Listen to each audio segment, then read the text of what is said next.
what can happen when somebody truly has the passion for helping others and wanting to see them grow, like the ye shall know them by their fruits, to borrow some Bible passages, versus those that are just in it to get rich.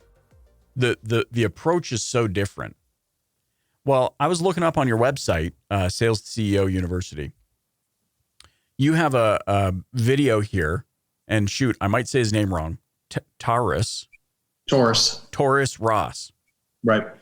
Tell me a little bit about him, because you were his manager. You had come into the store, and if I remember correctly, he thought he might get canned right out of the gates. He thought he might be disposable, and Louie's coming in, we're going to turn things around. But no, it was actually quite different. So tell me a little bit about that journey and how you might recommend for leaders who are listening right now, how they can actually take perhaps an unsuspecting quote unquote employee and lift them and rise them up to a new level. Yeah, you asked the perfect one, because I light up, because what I'm going to share, I think will make a ton of sense. You and I definitely connect on this, and hopefully your listeners will as well. So Taurus, he was a guy when I first went into the dealership, and he thought for sure he was part of the last regime. I went into the store and brought my people in with me, and he just thought he was not going to make it. And I told him to hang tight and watched him for about 2 or 3 days. Well, here's what when you're talking about people and you're talking about building your business, and I'm looking for certain pieces, I saw his energy, I saw his enthusiasm, and I saw his willingness to hang on every word I had. So immediately I thought, okay, I can't teach energy, I can't teach enthusiasm, and I can't teach somebody that's highly intense. Those are gifts that they've been given, that they've crafted and gotten better at, and I need that. Like in business, I want that.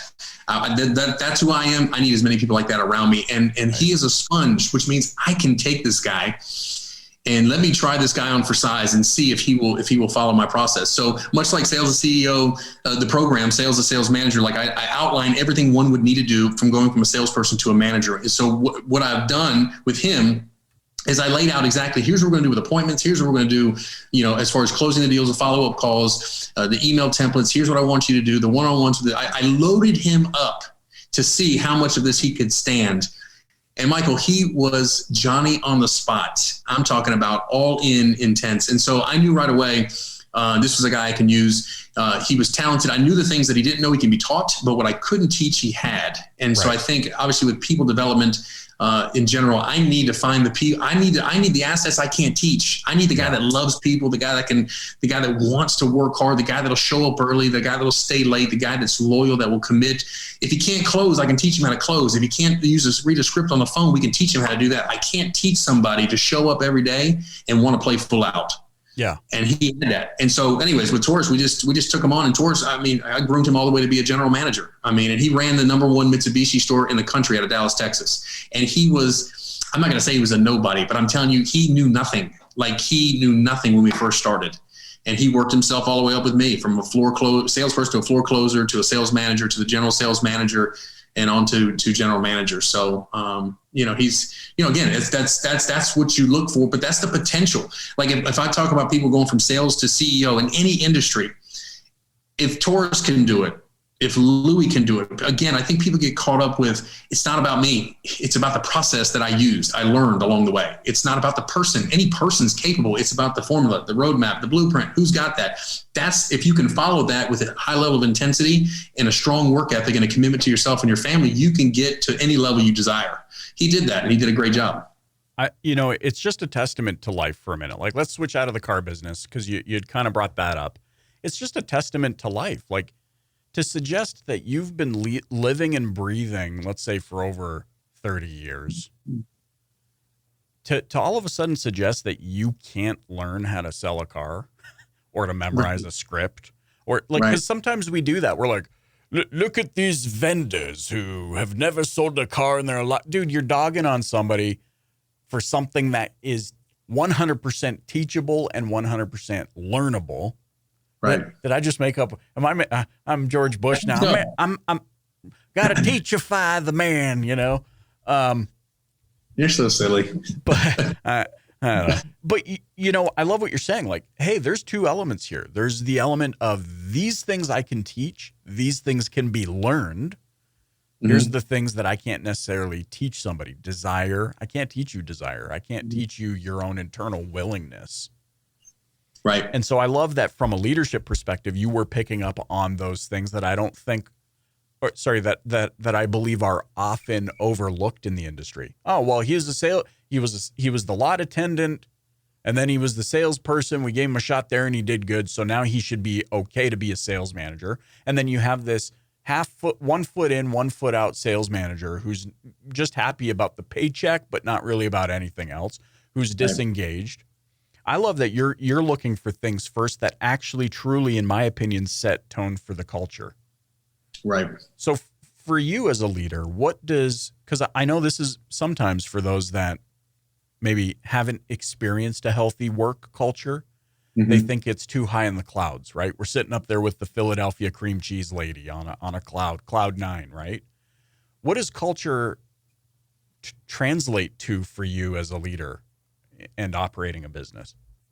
For me, I say car business, but I got to be genuine. If I was doing any business, I think I'd be the same, because it's really what I expect. It's what I demand out of myself, and it's what I want around me. Culture is environment, right? So think about it. If someone goes to a seminar, they have a propensity to learn more because the environment is completely different than in their conference room getting the same information, right? There's music, there's lights, there's no phones ringing. They're locked in a room for 4 hours in there. So the environment is set. So for me, culturally, my environment of when somebody walks into the dealership, like literally I need people to feel like, man, something's going on here. Like they can hear the music, they can smell the popcorn, they know what's going on. And there's a little buzz in the air.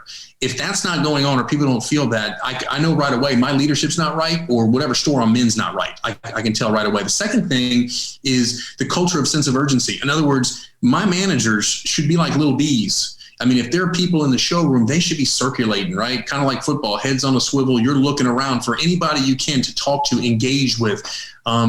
So I think, I think intensity, I think obviously positivity has got to be a must. I mean, there are negative situations we all encounter, but we can't labor over them long, and we got to keep things moving. And I think fostering a culture of growth and learning. Again, I would love for my people to be excellent communicators and trainers. I would love for them to be great persuaders, because that's what we do every day. We're persuading customers, we're persuading our staff, we're persuading each other, right? They got to persuade me, right? They want things they want out of me. So I think that's a huge piece. To your point, you mentioned earlier too about managers.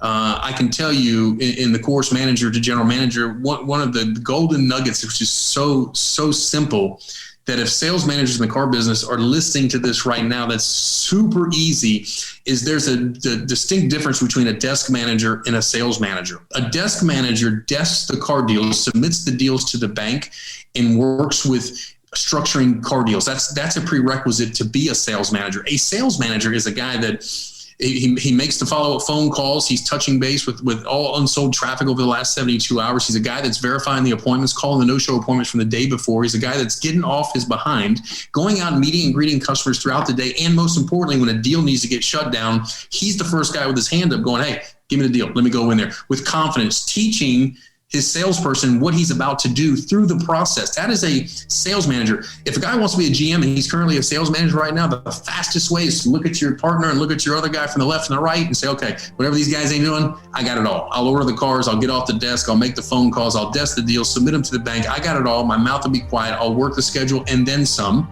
And I'll do it every day without fail, no exceptions. And watch, the general manager will be like, that's my guy. This is the guy in the organization because again, we're going back to culture. Right? We're going back to the guy that embodies like the heart and soul of a dealership. And that's a heartbeat from handshake to taillights. That environment has to be set, and it's typically set by those sales managers.